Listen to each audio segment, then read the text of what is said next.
feels good to do a little away from the Halloween from 2K20 for right now, I'd say. Anyway, hello guys, Sky/Mike, I'm back here, and I believe this may or may not be my final stream for the day. And then the next time I'll be able to stream, it won't be till Friday. So I was considering Thursday night stream, which, you know, I could still probably do, but then again, it is Halloween, so I'm not sure. That is a maybe, if not then for sure Friday morning. So where we last left off, we had just unlocked the Psyche Locks onto Gene Armstrong, and now let's go to trial for one Glenn Ing.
Alright. Oh, I see. I guess I should have expected this. Nobody saw the other guy, huh? But he was there when he took a coffee over, sir. Scout's honor. Maggie!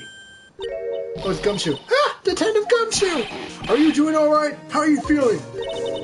As if you need to ask either questions, sir. Don't let him get you down, Maggie. And don't forget to eat well, okay? Roger! And you! Yes? You'd better square this case away, got it, pal? Maggie's innocent, you hear? If you screw up, then I'll be doing some squaring away myself. Squaring away some paperwork for your arrest! I think he's serious.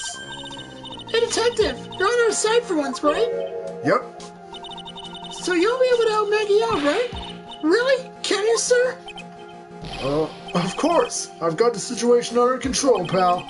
I'm gonna be the first witness on the stand today. If something I say doesn't match the facts, make sure you point it out, alright? Sure. Okay, we're forming a united front today, pal, you get me? I get you, Gumshoe. I can't tell you how grateful I am, sir. I've always admired you so much, Detective. I know I can count on you. Looks like it should all go pretty smoothly today, huh? I can only wish. Because Godo is on the opposing side again. Rabble, rabble, rabble, rabble, rabble, rabble, rabble. Court is now in session for the trial of Maggie Bird. The defense is ready, Your Honor.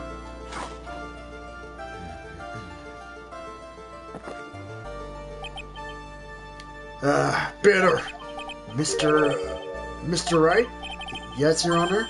Ah! What's wrong? Nothing. It's just whenever I addressed you in the previous trial, your response was, you was talking to me? It was a little, well, intimidating. No, that wasn't me. That was a phony Phoenix. I see. So our trusty Phoenix Wright is back with us now, is he? Our trusty? Hey, Kennedy. So, Mr. Godo, your opening statement, please. By the way, I will admit I am still going to continue to kind of shit talk 2K20 until they release the patch, and I'm certain that they will. But I'll say this. I give the DLC a pretty damn good review. You know what? The DLC, it makes it feel like it's an actual game, to be honest. Mr. Trite, whether you're a fake or the real deal, we will find out soon enough through this trial today. But I can already tell you, I'm the real Phoenix Wright. I wasn't questioning whether you are Phoenix Wright or not. I was questioning whether you had studied law or not. That's what I intend to find out.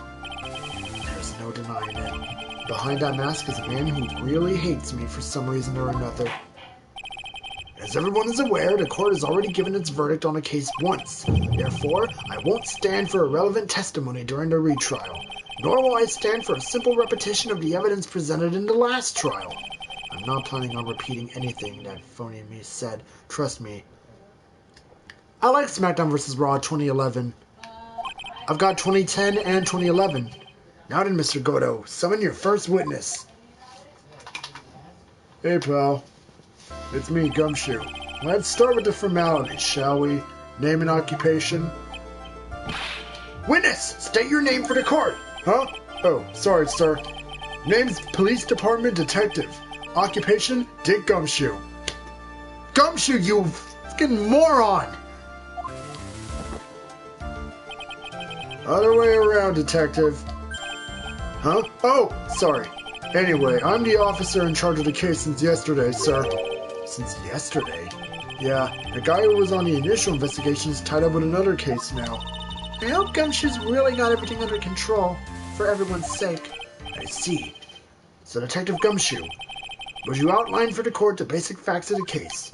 Yes, sir. The victim's name was Glenn Elg. He was a professional programmer.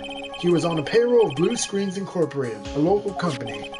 This is the victim's autopsy report. The court accepts this into evidence.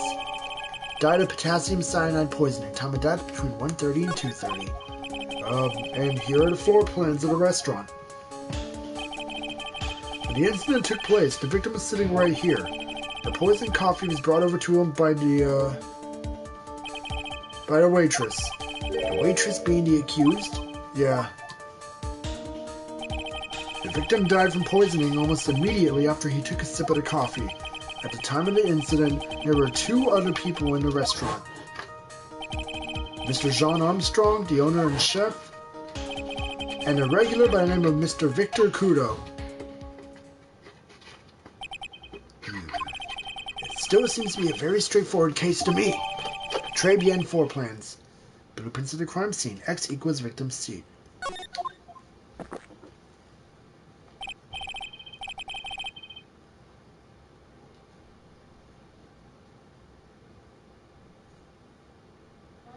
Come on, detective, take up this hammer, and nail the defendant's coffin shut with your own 2 hands.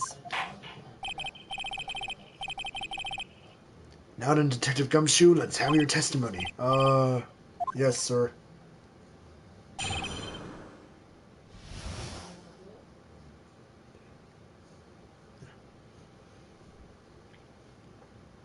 Yeah, rip.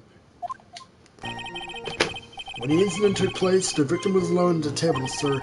We understand that the guy, Glenn Elg, was listening to the radio at the time. Traces of poison were found in his coffee cup, and what we found was potassium cyanide. That stuff really packs a punch, and, listen, Miss Bird might have, well, some kind of motive.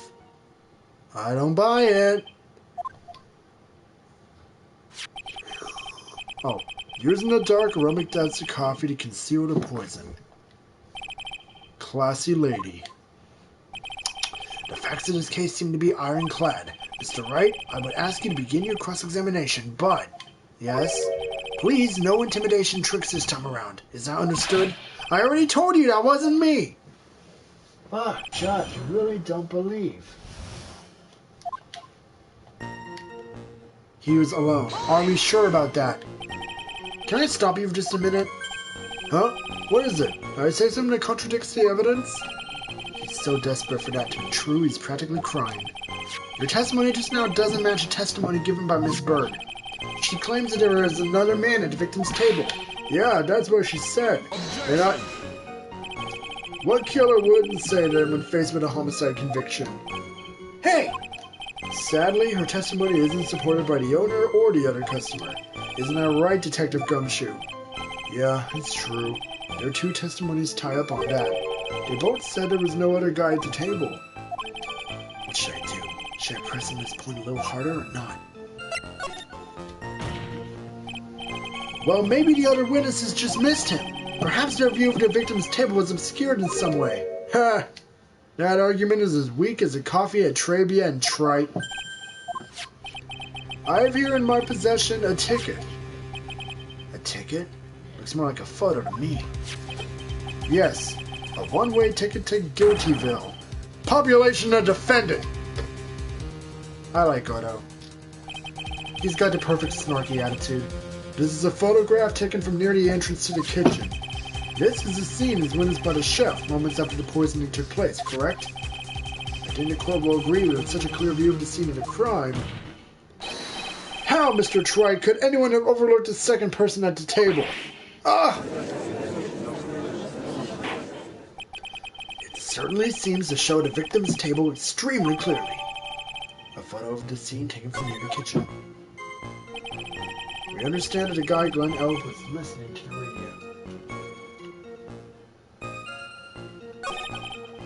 Traces of poison. So, traces of the poison were found in a coffee cup and nowhere else?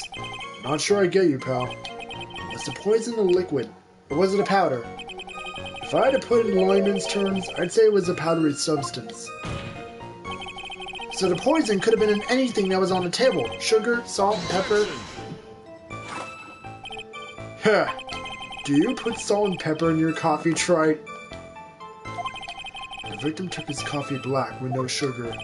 Ah, it seems the poison could only have been in the coffee. What should I do? Should I press on this point a little harder or not? Are you absolutely certain that the victim even drank any of his coffee? Huh? What do you mean? According to this file, the poison was found in the victim's coffee cup. But what proof is there that the victim ever drank any of it? Oh, hey, you're right. That's what I was thinking. In case you were wondering, that last objection was for the detective there. Huh? For me? Oh, hey, you're right. You may be fooling the court, but I'm not falling for it. If you have the time to waste, you have the time to present that piece of evidence. That piece, sir? Yes, that piece. What piece was it again?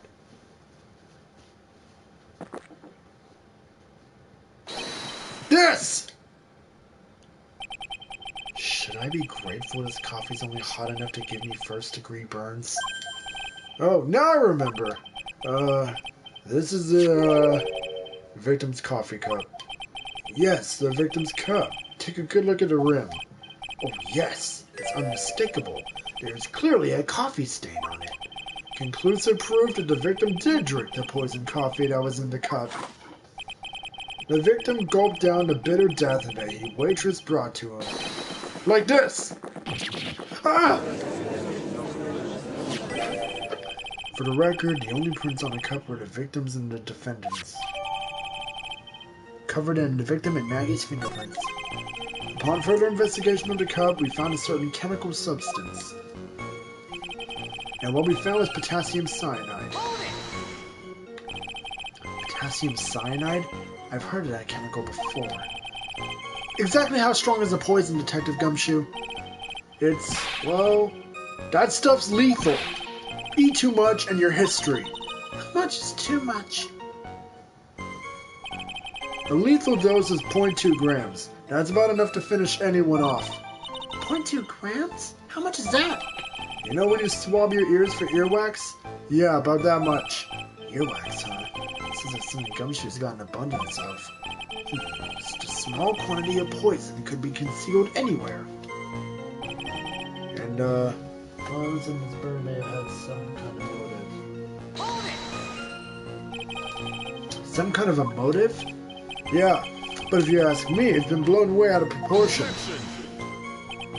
You know what my golden rule is, Detective. Chuck out a bad cup of coffee. You can always get another. Huh? I don't get it. I'm saying we can always get another witness on the stand. So stick to the facts, Detective. Now then, what was Miss Bird's motive?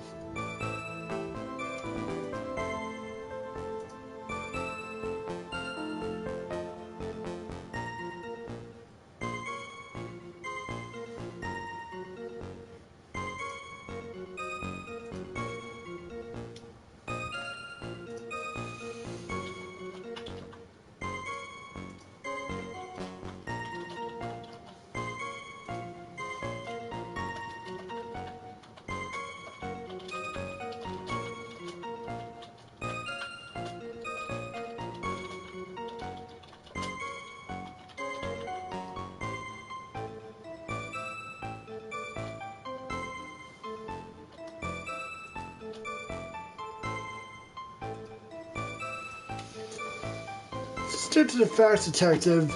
Nodding. What was Miss Bird's motive? Come on, Gumshoe. They said she wanted to steal a lottery ticket. I knew it. That's what we heard yesterday, too. It disappeared from the scene of the crime. And it wasn't just any lottery ticket. It was a winning ticket for $500,000. Mr. Armstrong knew about the ticket too, didn't he? But he stole the wrong one. And is it possible Maggie stole the winning one? What should I do? Should I press on this point a little harder or not? Wait a minute. The mere fact that the lottery ticket disappeared is in no way implicates my client. Ha! I have here in my hand the very ticket in question. That's a $500,000 lottery ticket? One of the female police officers found it when she was conducting a search of the defendant. What? Order! Order! Heh, she's quite a lucky bird, our little waitress. You will submit that ticket as evidence to the court immediately! I better keep an eye on that ticket. The way the judge's voice is quivering, he might take it. This ticket was presented to the court in the previous trial, too. But it feels heavier now somehow. $500,000, you say? It's just a scrap of paper. What matters is where it was found, Your Honor. And that's on Maggie's person, unfortunately. That's enough. The facts of the case seem overwhelmingly clear to me. The defendant has ample opportunity to commit the crime of which she is charged. Furthermore, it seems beyond reasonable doubt that she did indeed commit this crime. I like an old man who knows the score. There is also the matter of the $500,000 lottery ticket. That alone provides a very credible motive. I mean, for this sum of money, even I might be tempted to bend the rules. I don't mind an old man who is weak to the siren call of money. Not good, Nick. The evidence against Maggie is starting to pile up fast. Yeah, that's because the court has ruled guilty once already. I'd say it's about time to wrap up this repeat performance with one final decisive piece of evidence. He's got more evidence against Maggie. This is the apron the delightful Miss Bird was wearing at the time. Wow, that's not the cleanest apron I've seen. That stain looks like... it can't be blood, can it? It seems the star of our little play was a little flustered. And somehow spilled coffee on herself. The coffee? That's not exactly the first thing that caught my eye.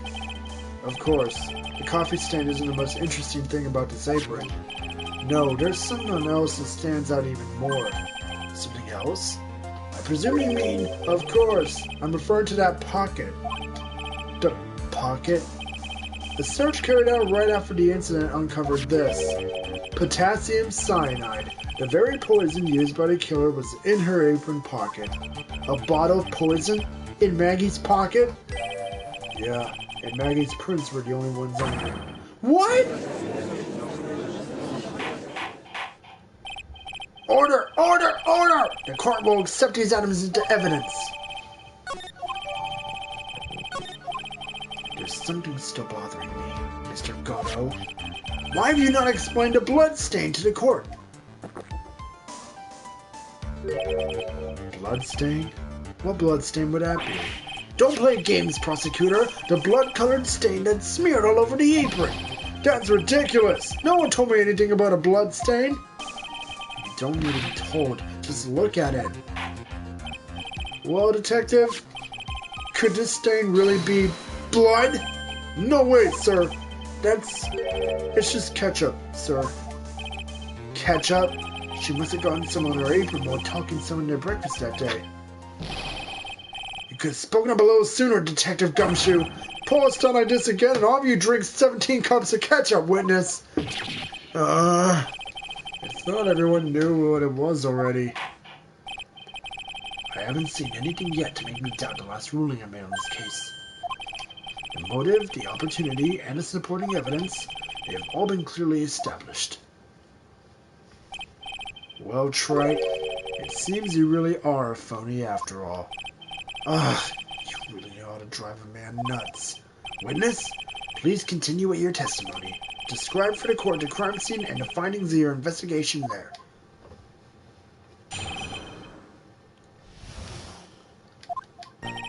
The crime was reported at 2:25 by a kind of scary old man, sir. Poor Maggie had passed out from the shock. It must have been real tough for her. The victim didn't have any identification on him, but we figured out who he was pretty quick, and then the investigation went smoothly. When Maggie was searched, we found a lottery ticket and a bottle of poison, and that was it. There was nothing else missing from the crime scene. What about that green bottle?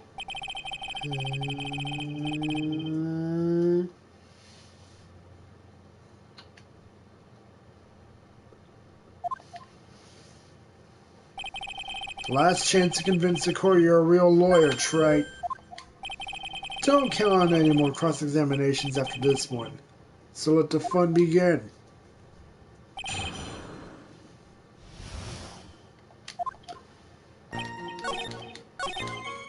No identification? He didn't have any? Are you saying it was stolen then? No, I don't think so. The victim didn't have a driver's license or even a credit card on him, pal. All he had was 58 cents in his wallet. 58 cents?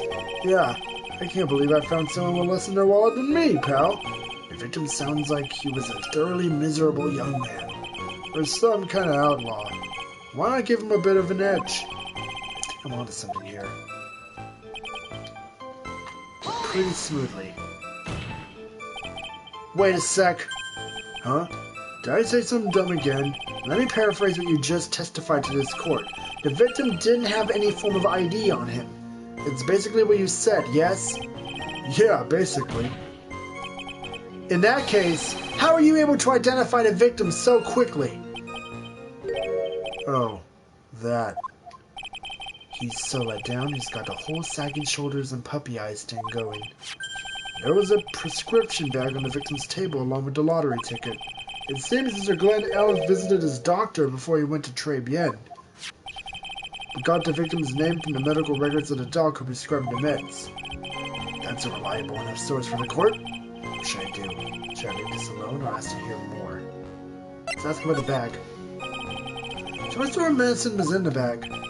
Well, actually, the bag we found was empty. Huh? Yeah, completely empty. It was completely empty? The bag is empty. Ha! You're entering an empty paper bag as evidence? Desperate, are you, Trey? Now, what happened with the investigation after that, detective?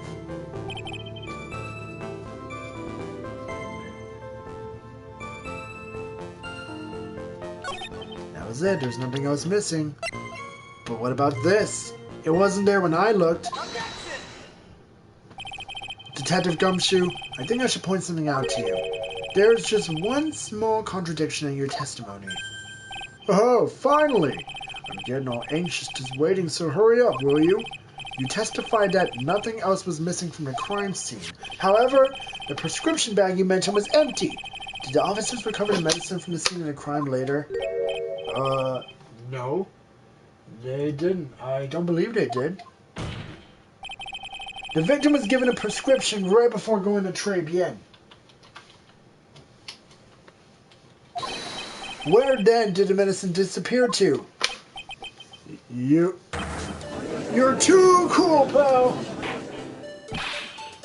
Indeed, due consideration wasn't given to the victim's prescription in a previous trial. Witness! Why do you always overlook such vital pieces of evidence?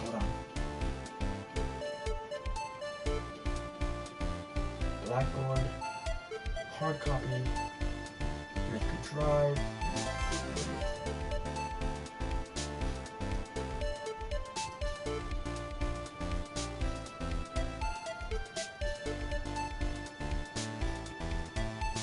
So upload the file.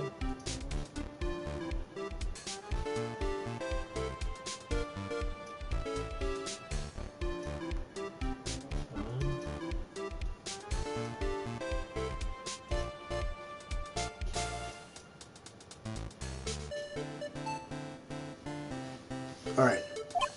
I guess that's the most careless thing I've done so far, huh?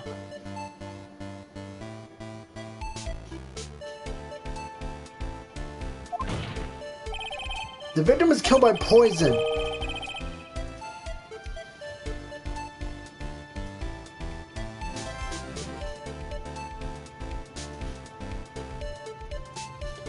And the victim's medicine mysteriously disappeared. The victim's own prescription could have been the lethal poison itself. Order! Order! Well, Mr. Goto, what do you have to say to that? Heh. That's all. Ha! That's all. I really have nothing to top that. I am actually sorry for this.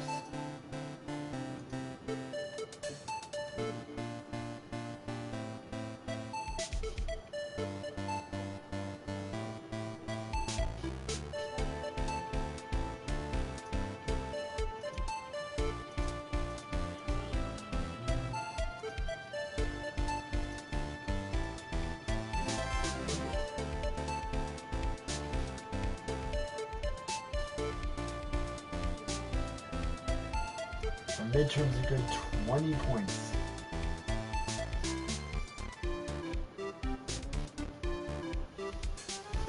That's all.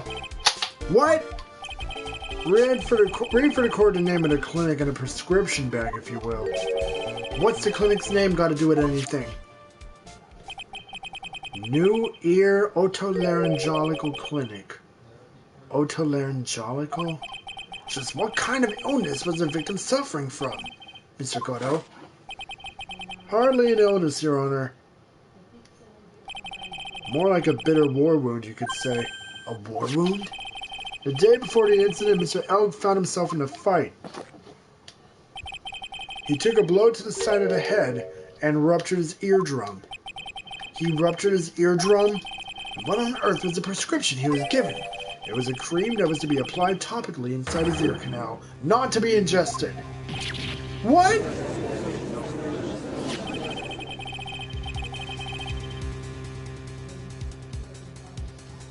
It's mentioned in the autopsy report if you read the fine print. They found traces of the medication in the victim's left ear. Yes, here it is. Very, very fine print. Like too fine. Why do I have to squint? I shouldn't have to squint this much just to read it. It seems Mr. Eohp correctly applied some of the medication while he was at Très Bien. Therefore, it would be absurd to believe he would have eaten his medication. It seems his medication is irrelevant to the case after all. No. Nick, if you don't think of something quick, it'll all be over. She's right, but I can't get away with any old weak objection. What should I do? I would push the medication issue.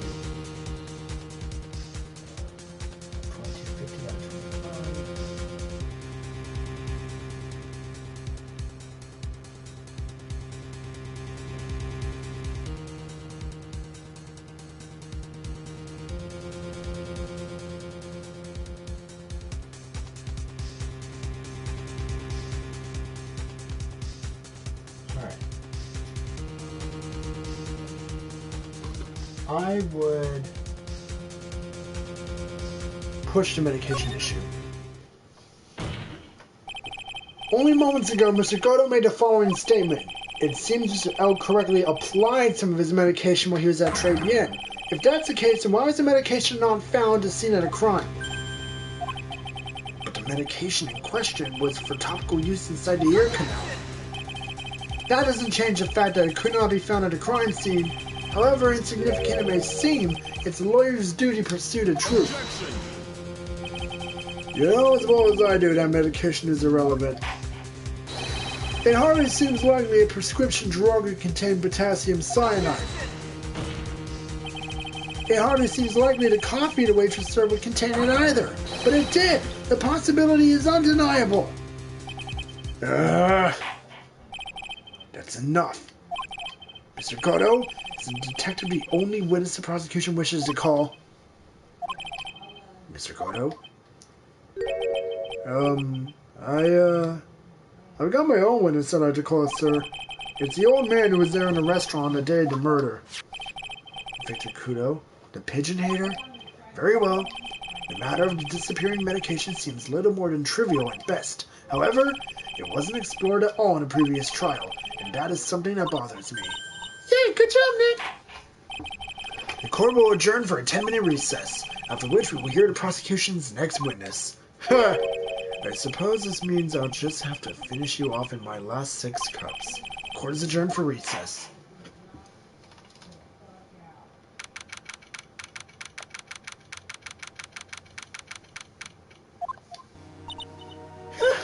That was close. Tell me about it. I nearly died in there. That's my line, sir. No, it's my line. I think I really did die a little bit. Feels like we all nearly died in there. I can't believe Detective Gumshoe. How could he betray us like that? Huh? He said he'd help me, but he totally set me up. I don't think he meant to do that, Maggie. He was backed into a corner. I mean, the guy's got to do his job, right? It's okay. I know all about lies and betrayal. I've had it my whole life, but it really hurt this time. It felt like someone punched me hard in the stomach. I hate that guy. I don't ever want to see him again. Poor Gumshoe. So the next one is going to be the old guy from the park, right? Yeah, Mr. Kudo. Lover of waitress outfits and projectile scenes. I bet he's going to be real stubborn. I mean, he's pretty set in his ways, you know. Yeah, he's a big old grouch. Are you going to be able to hand over, Nick? Yeah, I can take whatever he throws at me. Even those never-ending bird seeds.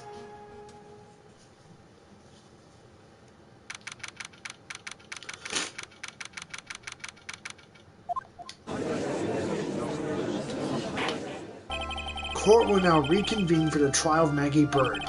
Mr. Goto, your next witness, please. The prosecution calls a lucky old timer who caught a show over a cup of coffee. Will the witness please take the stand? Name and occupation, if you don't mind. Name is Victor Kudo, born and bred in the land of the rising sun. Honor and duty are what make me. Mind you, I can be quite emotional at times, too. We don't need to hear about that, Mr. Kudo. Just tell us your occupation. My occupation? Yeah, listen, youngin'. How much call do you think there is for a kimono embroidery here? Kimono embroidery? That's what I do, or did back in Japan. I embroidered family crests on kimonos. My ancestors were embroidering kimonos before this country even existed. Wow, real craftsmen. They're a dying breed. Hey, maybe you can embroider my costume sometime. Anyway, like I said, there's not much demand for that kind of thing here. So I had to take a job working a cash register at a burger joint, pretending to smile. That burger joint would have been better off putting him in a kitchen. Now then, witness, were you in a restaurant at the time of the incident? Oh yes, I was eating some seeds over a cup of Giamicino. Seeds? What do you think these are, I see. So you saw everything that happened, Gramps. Did I? Oh yes I did. I saw it all. And please tell the court. We're all ears. Sure. I'll tell you. I'll tell you every last detail. He's really getting into this.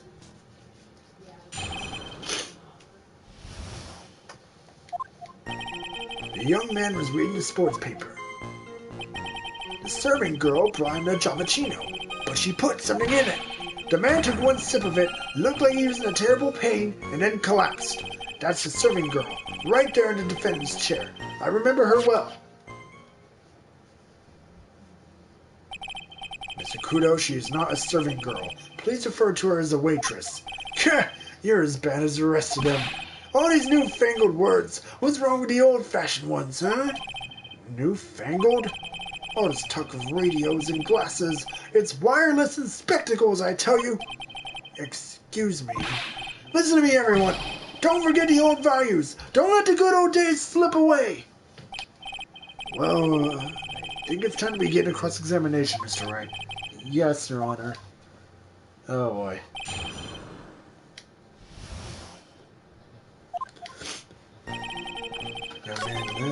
She puts in there. Are you sure about that? Mr. Kudo, that is a very grave accusation. Are you sure about what you saw? Victor Kudo never makes mistakes. I dot every T and cross every I. I see. My eyesight's fine. The doctor said I only need spectacles for reading and driving. I bet his eyes are only really fine when he's scoping out a waitress. And I saw what the serving girl put in the Giamicino as well. I better know what's coming up, and something tells me I'm not going to like it. Your Honor, we need more clarification on what was put in the victim's coffee. I'd like to ask that the witness add what he knows about that to the testimony. I agree. Witness, will you enlighten us, please? Sure. There's no question about it. She's very conspicuously put some white powder in it.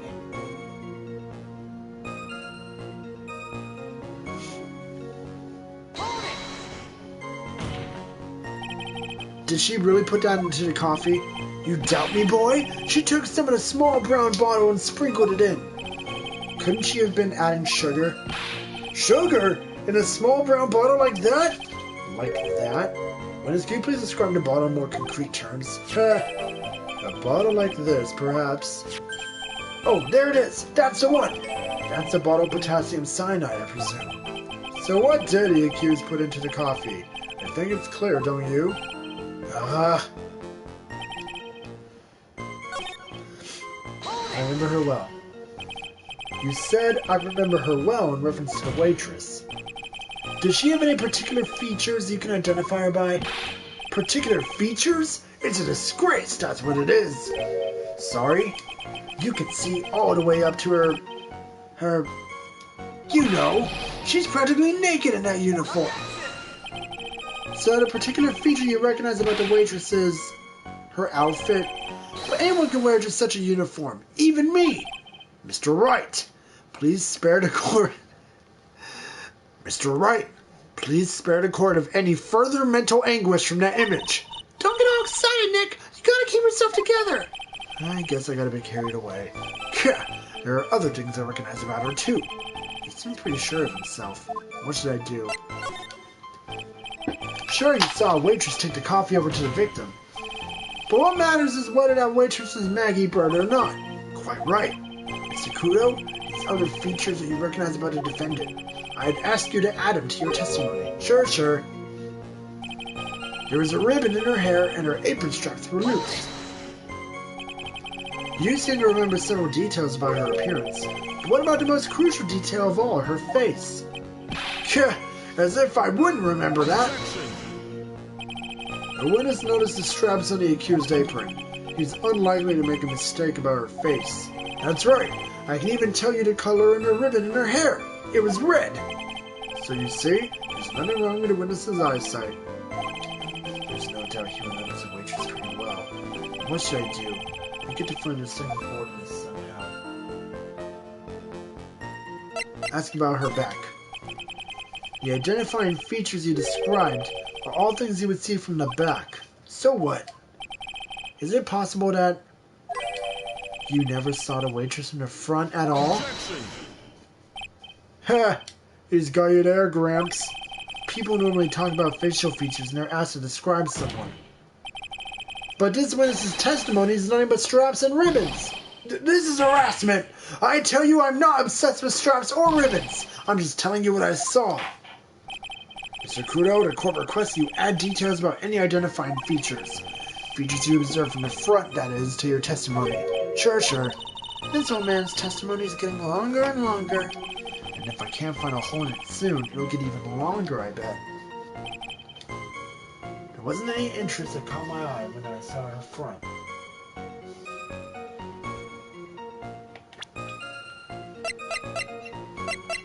Objection!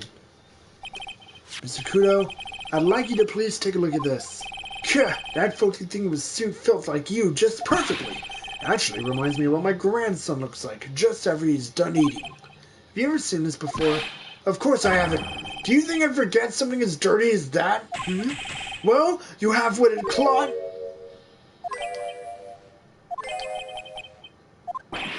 What? What is it? Ever since I said you half-witted clod, there's been an eerie silence in here. Mr. Kudo, this apron... Is the apron worn by the defendant on a day of the poisoning? Huh? And as you just said yourself, you wouldn't forget something like this. Which means if you had really seen this apron before, yes, you know what I'm getting at. You couldn't have possibly seen the waitress from the front. Oops. Witness! You can't just oops your way out of this. Heh. Well, well. Looks like we finally have a genuine trial on our hands. Listen, Trite, here are the facts. On the day of the incident, there was only one waitress in the restaurant. That being the defendant, Miss Maggie Bird. Exactly. And when that one waitress put a poison in the coffee cup, this old guy was watching. I hope you understand the gravity of the situation, Mr. Kudo. The fate of the defendant may rest on what you say as you remember seeing. Just tell the court exactly what you saw, Gramps. You rely on me, Captain. My noggin's in perfect working order. I can't remember a single occasion where I forgot what burger a customer wanted. You can't remember? Probably more like you messed up so many times he's blocking it out. Very well. Let's test just how good your memory and attention to detail is, Mr. Kudo.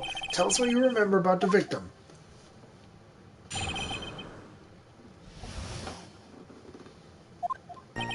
He was another of those pesky young types wearing a broken pair of spectacles.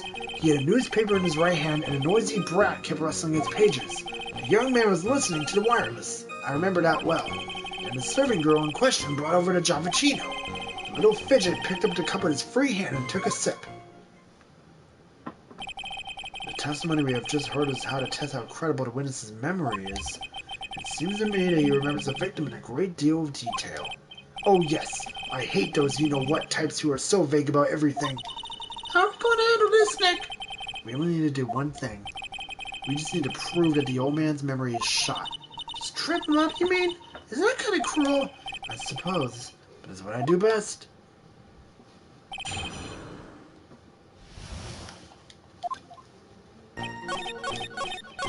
Little fidget! Wait a minute.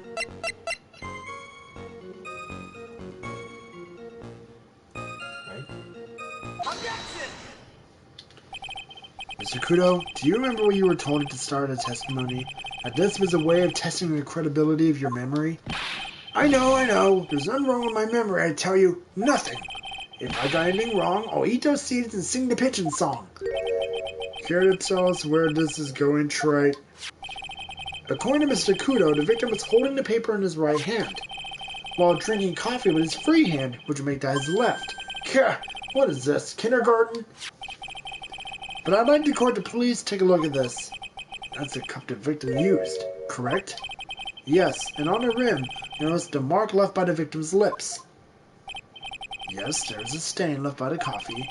If you consider where that stain is, you'll clearly see that the victim is holding the cup in his right hand.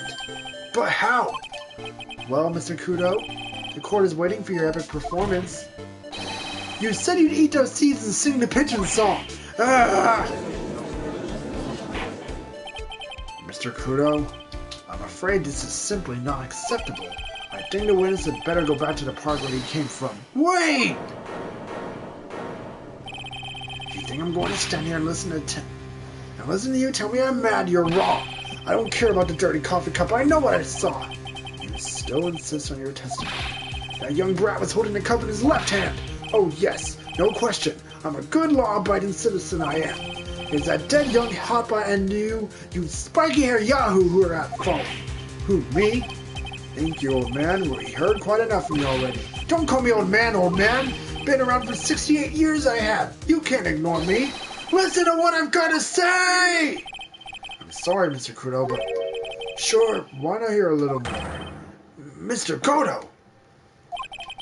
But this is my 16th cup of coffee, so this is your final stand. Thank you, Captain. You can rely on Victor!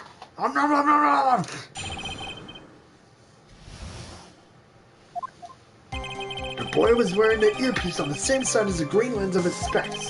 He kept fiddling with it all the time. He was fiddling with it just before he picked up the cup, too. And then he used the same hand to pick up the cup. His left hand! We know that the victim was wearing an unusual monocle over his left eye. It wasn't a monocle, Your Honor. It was a small computer monitor often used by the programmers. A monitor? You mean like a television screen? The inside of the lens is a screen that displays computer data. It's called an HMD. It's a common tool in the victim's line of work. HDTV, DVD, CD, all these newfangled letters drive me mad. But they don't matter. I know what I saw and I'm telling the truth. It's true. He doesn't seem to be lying. And those are the facts in good old black and white.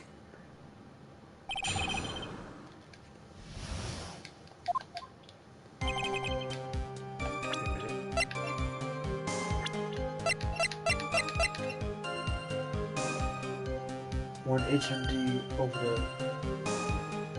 But he didn't have an earpiece. I'm not sure what the relevance of this is, but... Mr. Kudo, there is something very strange about your observations of the victim. What? You say he was wearing the earpiece on the same side as the HMD. No question. You can lock me up if I'm wrong. It was his left ear, without a doubt. I could only see that side of the head from where I was sitting. I don't think so. What do you say? You're no doubt unaware of this fact, Mr. Kudo, but the victim couldn't hear with his left ear. His eardrum was ruptured. Huh? Traces of medication for his condition were found in his ear canal. That's right. It's impossible that the victim was wearing his earpiece in the left ear, because he couldn't even hear in that ear. Is that true, Captain? It is. Pigeon! Pretty pigeon!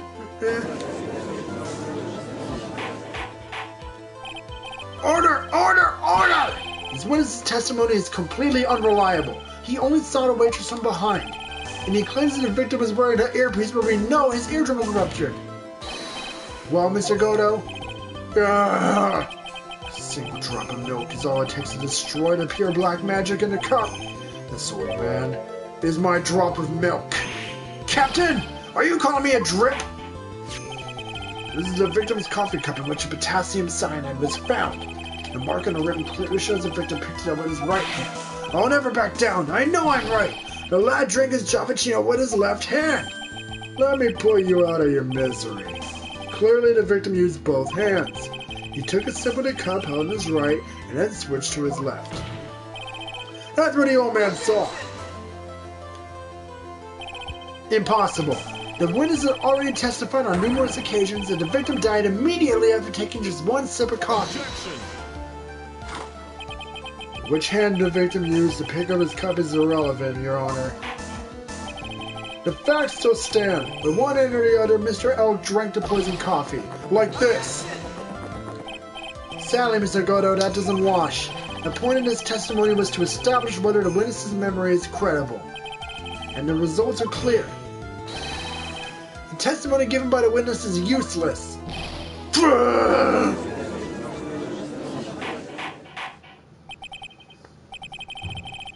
I believe it's time to conclude today's proceedings. I'm satisfied that the witness is not deceiving the court, but to be frank, his testimony is a farce. Did you have to be so frank? Take that, you pompous old fogey! I'm sorry, Mr. Kudo. You can't reach me from there. I'm ordering the defense and the prosecution to investigate the case further. That is all for now. This court is adjourned. Hold it! Wait! If we stop now, where does this leave me? Leave you, Mr. Kudo? Thanks to that blue-suited young upstart over there, I'm just a bumbling old man who can't even dot his T's or cross his I's now. How is your bad memory my fault? I'm sorry, Mr. Kudo, but there's nothing I can do. I kept my mouth shut until now, but there's something else the court should know. What? There's more? To be perfectly honest, it might not be anything. But I want another chance! I want another crack at you, you young shark! Me? He's looking at me like I'm some sort of evil showdown. Well, everyone, what do you say to one final showdown? The final chapter in this eccentric's old man's scrapbook. Sorry, Gramps. I've already had my 17th cup of coffee. What have you got to lose, Captain? I'll give you all the Javachino you want if you come to my house after the trial. I may be 68 years old, but Victor Kudo is still a man. That's enough, witness. I believe it will be quicker for the court to just hear your testimony. You bet! Much, much quicker! I can't believe this is happening. You better get ready, youngster. I get the picture. Just quit throwing those seeds at me, would you? He's gotta be using some sort of infinite ammo code with that box of seeds.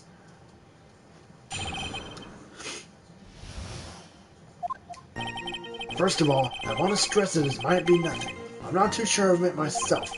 The young boy slumped over on the table as soon as he took one sip of his Javachino. Well, a clumsy idiot upset the vase. He knocked it right over. It broke, and a strip of cloth covering the table got completely soaked. Well, how about that? Turn things upside down, hmm?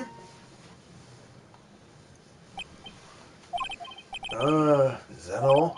Yes, that's all. I remember it perfectly. Eh? You doubt me again? You're doubting a poor defenseless old man? No, we're not doubting you, Mr. Kudo. Don't you get the feeling there's a question hanging on everyone's lips, Nick? Yeah. So what, probably. That's all I can think of, and I have to cross-examine this guy. You're a bird brain, that's why that's all you can think of! Very well, Mr. Wright. Your final cross-examination, please.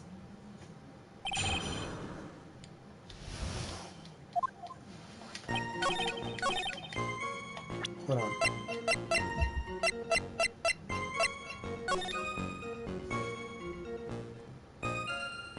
No, he did not. That vase is still there.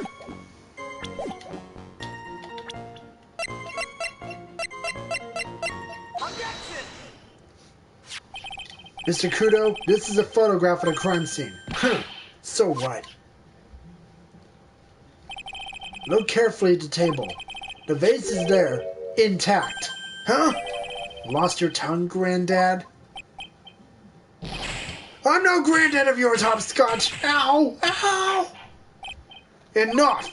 If you throw any more seeds in this courtroom, the cleaners will be here all night. Ah! What is it now? I just remembered something. Yes, go on. The broken vase. It was on my table. What?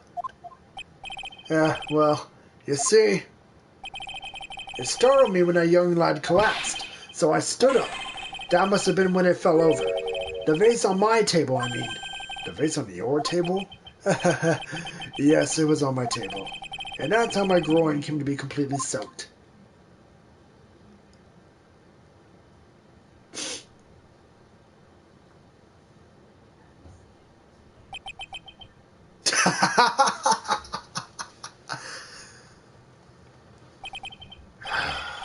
Thank you, Mr. Kudo. You've certainly earned your kudos for today. I'd like to ask a question now. Have I been any use at all? Perhaps that's something you should reflect on yourself, Mr. Kudo. Ah! Wait a minute! If that's the case, there's more! I've got more to say! Oh yes, I remember something else! Bailiff! Escort the witness out of the courtroom! Wait! Listen to me!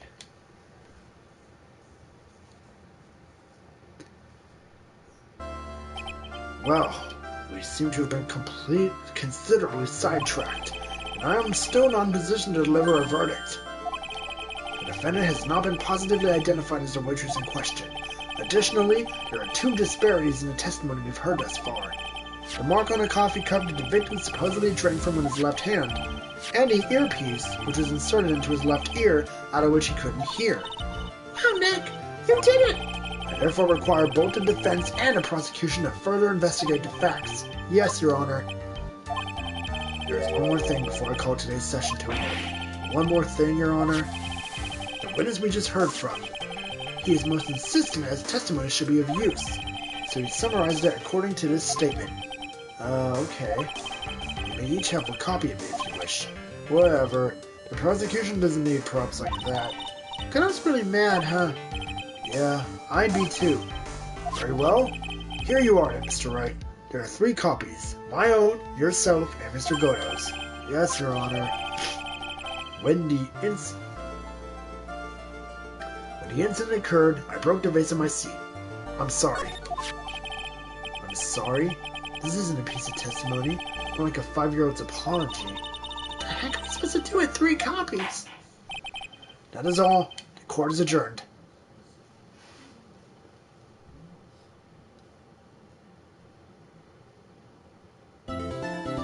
Wow, we don't even jump to it after segment. It's just the game decided to have a brain bleach moment. So, that's where I'm going to end today's session.